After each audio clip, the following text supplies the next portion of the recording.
Hi everyone, I'm Shrinal Seth. So I did my bachelor's from Christ University in Bangalore in finance and investment actually. So the course is Bachelor of Commerce Honors, but I focus specifically on finance and investment. I did my master's from the Fletcher School at Tufts University. It's based in Medford, and I did my master's in Master of International Business, which is kind of like a hybrid program between an MBA and an international affairs program. So everybody who attends the program gets to do one specialization that is business focused.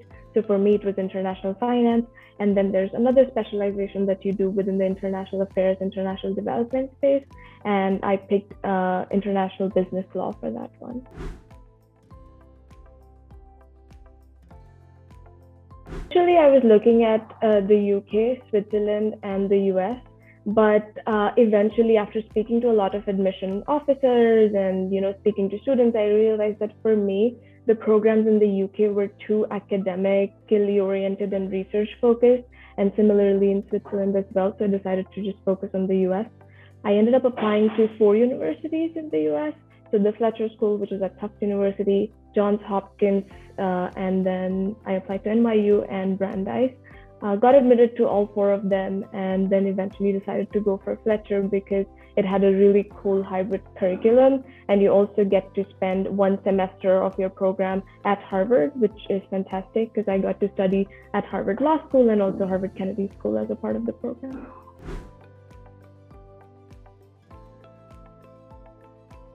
I chose the Fletcher School specifically because it was not only a business school, it was mostly an international affairs program. It's one of the top 5 international affairs programs. And I had a very strong business background already from Christ and doing finance and investment, working in equity research for a little bit. So I wanted to really broaden my horizons, and Fletcher was on the top of my list because I could keep my business background with me, but also study additional subjects like security studies and business law and things like that. So that was one of the primary reasons. And also Fletcher is very good with scholarships. So for a lot of people who need financial aid, it's usually a very good school. For me, I did receive some scholarship, but my parents also helped me out. So that was great.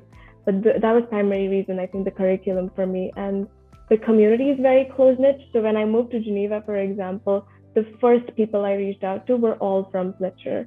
And I think my hit rate was about 80%. So almost anyone I wrote to responded to me and helped me kind of settle in, because when I moved here, it was right at the start of the pandemic. Everything was in lockdown. I was in a new country where I didn't speak the language. So my support system was Fletcher. And that's what I had always heard about Fletcher. And that's basically the first reason I picked this. When I say hybrid curriculum, what happens is everybody who starts in the Master of International Business program for the first year really only focuses on core business subjects. So take any typical MBA curriculum and shrink it down to 1 year basically.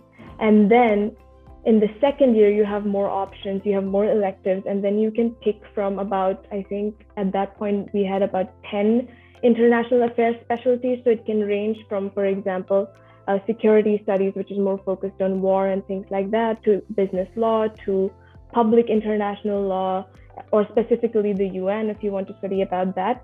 And then anybody who's in the program can choose one of those 10 specializations and decide to double major in those.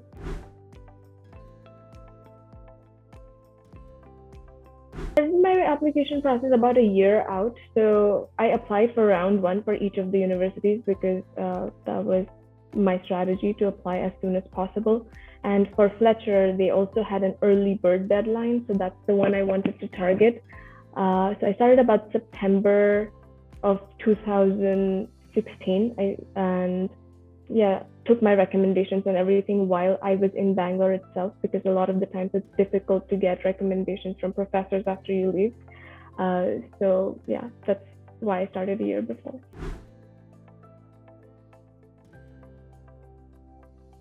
GPA out of Christ University was 3.7 on a 4.0 scale. And then I had also done a short course at HEC in Paris, which is one of the top European business schools, where my GPA was 4.0 on 4.0. And my GRE score was 318 and TOEFL was 108.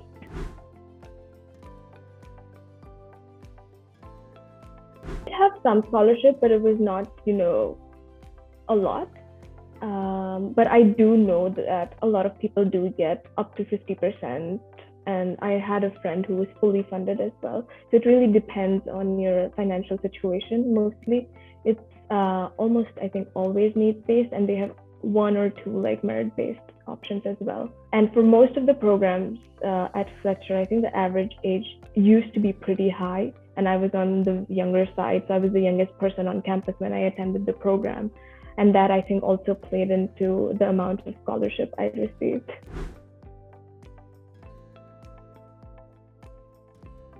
The course fee, it's a 2-year program, and per year when I attended, it was, I think, 50 or 55,000 USD, something like that. So overall, a total of, let's say, 110,000 USD. But now I think the fees have gone up. I checked before this call, and it was, I think, 60,000 a year.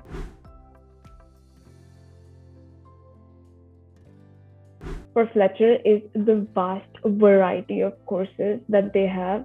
They have like 100 plus courses at any given point in time, and they don't have a bidding system, which is nice.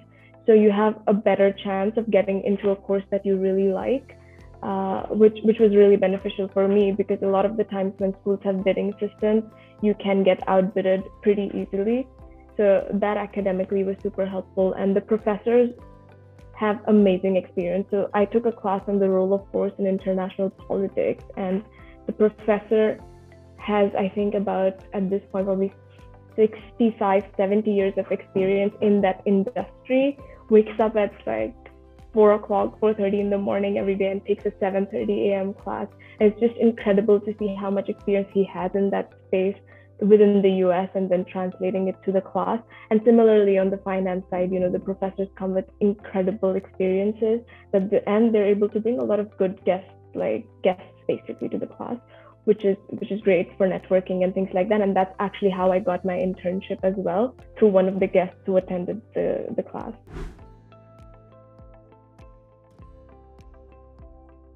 I interned with a private equity fund in Boston called WEF Equity Partners, focused on clean technologies. And I did have, as I mentioned, finance background, but I had never worked in private equity. It's a little bit different. And I was at that point taking a class on global private equity, where one of the founders of the fund had come in, and I had asked my professor to make an introduction to him, because it's always better to go through someone like a professor to get an introduction. And after the class, I sat down with him for about 20 minutes or so, talked him through my background, why I was interested in clean technologies, what I could bring to the table. And then I think after about 2 or 3 months, when they actually had an opening, he reached back out to me saying, we have an opening now for the summer. Are you still, available and interested? And then we did another round of interview with another managing partner, and that's how I got it.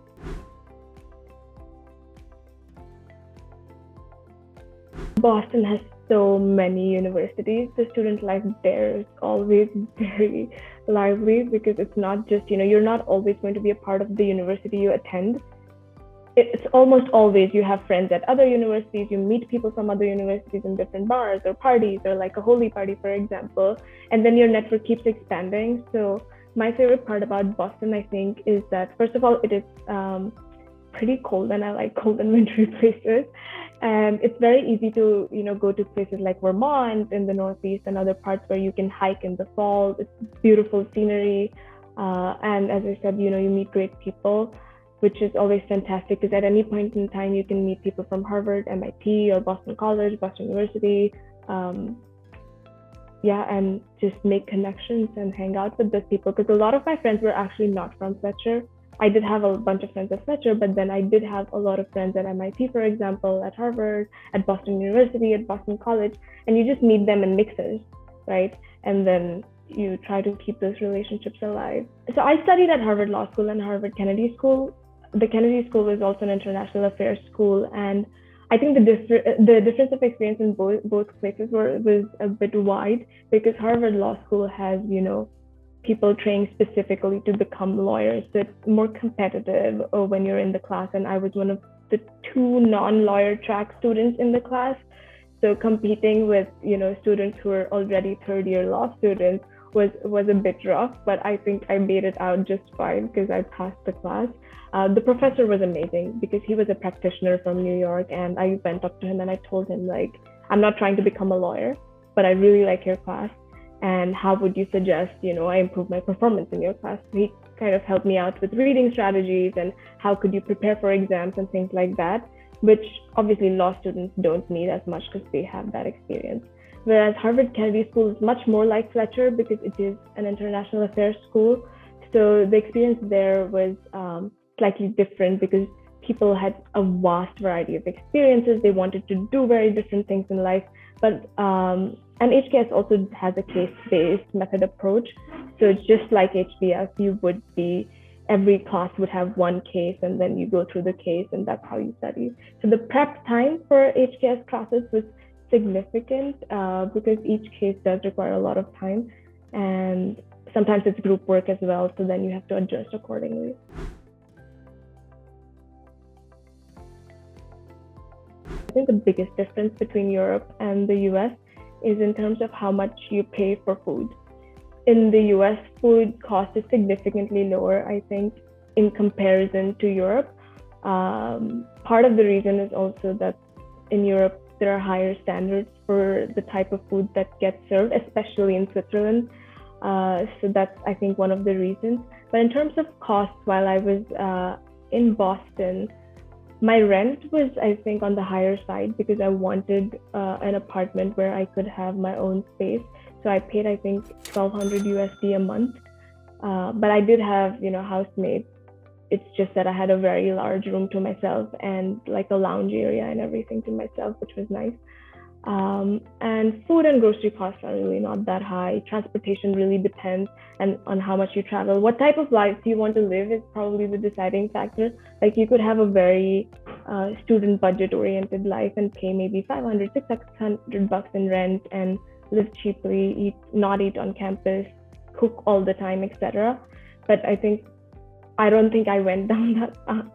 I did have a slightly more, let's say, luxurious lifestyle, so to speak. So my rent was high, my food expenses were high. I did quite a bit of traveling while I was there through the university or without. Like with Fletcher, I went to Israel and I went to Hong Kong. So even though a significant portion of these trips are sponsored by the universities or by any organization that's sponsoring, you do end up incurring some costs. So really depends on how you want to play it. If you have a strict budget, the easiest way to probably adhere to it is to make friends accordingly.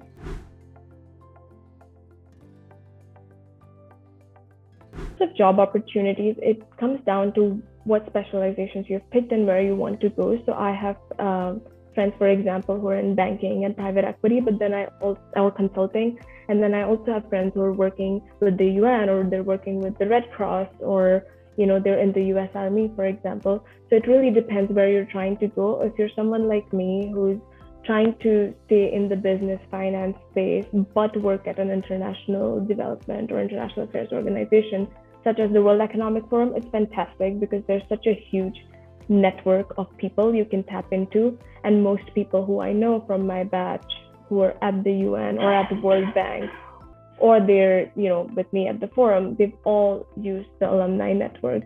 So I always suggest people to pick schools based on which companies you might want to end up in, and then just figure out where they hire from. There's no on-campus recruiting, almost never. Sometimes what they do is, like, for example, the International Finance Corporation at the World Bank Group has a young professionals program. So if they have a huge number of applicants from Boston, which most likely they do because of Fletcher and HKS and Boston College and other such schools, they will set up like a recruitment or an assessment day at the Harvard campus, for example, or some other campus. So in that sense, they do come because they know there's such a huge applicant pool here. It's easier for them to access that entire pool if they're there. But usually, corporates don't necessarily come to campus. My first job was at the World Economic Forum. That was my first full-time opportunity. And the way I got the job was really because I visited their office about a year before I was graduating and met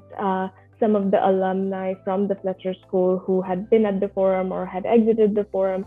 And they kind of helped me to understand how do you apply for jobs and positions at the World Economic Forum and what should you keep in mind when you interview and things like that. So actually my first boss was from the same university as I went to. So that turned out to be quite great for me in terms of, just accelerating my learning.